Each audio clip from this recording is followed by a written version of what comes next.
നമസ്കാരം, സ്ട്രൈക്ക് ടോക്കറിലേക്ക് സ്വാഗതം. അന്താരാഷ്ട്ര ലഹരി വിരുദ്ധ ദിനത്തിൽ സർക്കാർ വിമർശനവുമായി പോസ്റ്ററുകൾ. സർക്കാരിനെ പരോക്ഷമായി വിമർശിച്ചുകൊണ്ട് തിരുവനന്തപുരം നഗരത്തിലാണ് ഉടനീളം പോസ്റ്ററുകൾ പതിച്ചിരിക്കുന്നത്.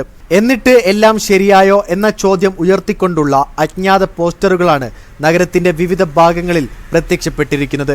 ലഹരി വിരുദ്ധ ദിനത്തിന്റെ ഭാഗമായി സംസ്ഥാന സർക്കാർ വിവിധ പരിപാടികളാണ് സംസ്ഥാനത്തുടനീളം നടത്തുന്നത്. അതിനിടെയാണ് ഇത്തരത്തിലൊരു പ്രതിഷേധം. വീട് നന്നാക്കി, നാട് ലഹരിയിൽ മുക്കി, സംസ്ഥാനം തകർത്തു, സ്വന്തം വീട് ഭംഗിയാക്കി തുടങ്ങിയ വാചകങ്ങളാണ് പോസ്റ്ററുകളിലുള്ളത്. മുഖ്യമന്ത്രി പിണറായി വിജയന്റെ ചിത്രങ്ങളും ചില പോസ്റ്ററുകളിൽ ഉപയോഗിച്ചിട്ടുണ്ട്. ഏതെങ്കിലും വ്യക്തികളുടെയോ സംഘടനകളുടെയോ പേരുകൾ ഇതിലില്ല. നഗരത്തിൽ പലയിടത്തായി പ്രത്യക്ഷപ്പെട്ടിട്ടുള്ള പോസ്റ്ററിന്റെ ഉത്തരവാദിത്തം ഇതുവരെ ആരും ഏറ്റെടുത്തിട്ടില്ല.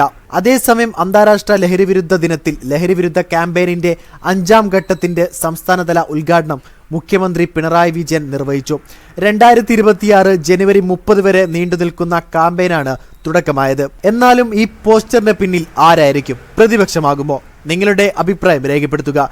വീഡിയോ ഇഷ്ടമായ ലൈക്ക് ചെയ്യുക. കൂടുതൽ വീഡിയോസുകൾക്കായി ഈ ചാനലിലൂടെ തന്നെ സബ്സ്ക്രൈബ് ചെയ്യുക. And this is Strike Talker signing off.